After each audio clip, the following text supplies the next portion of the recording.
Sinurong ng 1 oras ang mall operating hours sa Metro Manila ngayong holiday season. Tuwing weekend na lamang din pahihintulutan ang mga mall-wide sale.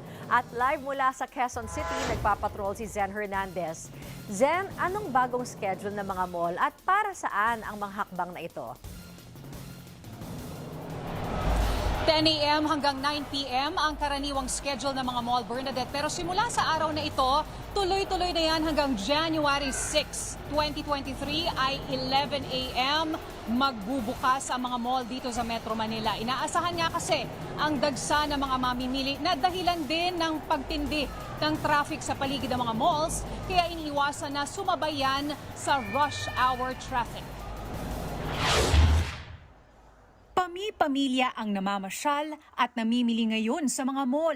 Ang pamilyang ito tila nag-reunion kasama ang lola, mga anak, apo at apo sa tuhod. Kasi ngayon lang po kami sabay-sabay nagkaroon ng free time. Lahat po sila nag-work. Ano ba karamdam? Masaya syempre. 2 years hindi kami gumagala. Ngayon lang kami uli nakagala. Oo, kaya nasabi kami. Maraming Pinoy ang tila nga nagre-revenge shopping. Kaya ang malalaking malls balik na rin sa pre-pandemic levels o di kaya ay lumalagpas pa ang foot traffic. Ang SM North EDSA at Trinoma Mall na parehong nasa EDSA halimbawa. Nasa 200,000 kada araw ang namimili tuwing weekend. Kaliwat kanan rin kasi ang mga sale tulad ng toy sale na ito. Kasi po kapag tumungtong na po ng December, mas mataon na po eh. Mas mahirap na po yung pamimili, lalo kapag sumasama yung mga bata po. Kaya ngayon na po yung tamang panahon para bumili po ng pang regalo. At dahil bahagi na ng Kapaskuhan ang traffic sa paligid ng malls, naglabas ang MMDA ng ilang regulasyon para sa mall operators. Una, kailangan magbigay ng kanya-kanyang traffic management plan ang mga mall 2 linggo bago ang mga sale. Bagamat okay lang ang mga sale kada tindahan tuwing weekday, weekends lang papayagan ang mga mall-wide sale. Habang ang mall operating hours, 11 a.m. hanggang 11 p.m. muna hanggang January 6.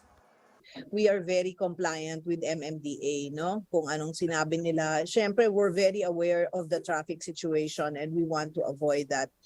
Plus, people are really out later in the day, no? So, okay lang yan na hanggang 11 kami spend. We also have limited our sale events, no?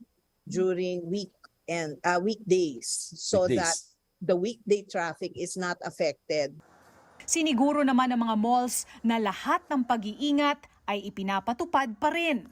We have converted a lot of outdoor spaces during the pandemic. We also ensure na marami po tayo mga marshal security around the mall. When we do our events or activities, nakaplano yan. We always factor in social distancing.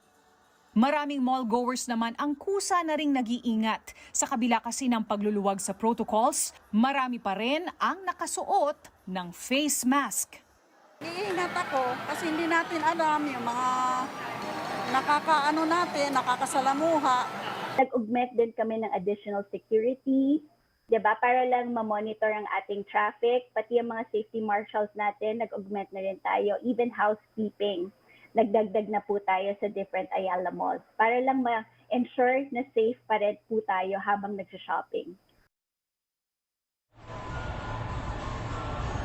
At kahit nga araw ngayon ng Lunes, weekday, napakarami pa rin ang mga namimili dito sa mall. Kaya naman pakiusap ng mga mall operators, kung masama ang pakiramdam, ay huwag nang mamasyal para na rin sa kaligtasan ng lahat. Paalala rin sa mga mall goers, bagamat pinapayagan ng MMDA ang hanggang 11 p.m. na mall operating hours, karamihan sa mga mall ngayon ay hanggang alas 10 pa lamang ng gabi. Magiging alas 11 yan kinalaunan at may isa pang mall na humihirit na gawin ito hanggang hating gabi. Pero para walang kalituhan ay mas mainam na tignan ang mga social media pages ng mga mall sa inyong lugar. Bernadette. Maraming salamat, Zen Hernandez. Inanunsyo po ng Department of Budget and Management o DBM na matatanggap na ng mga kwalipikadong government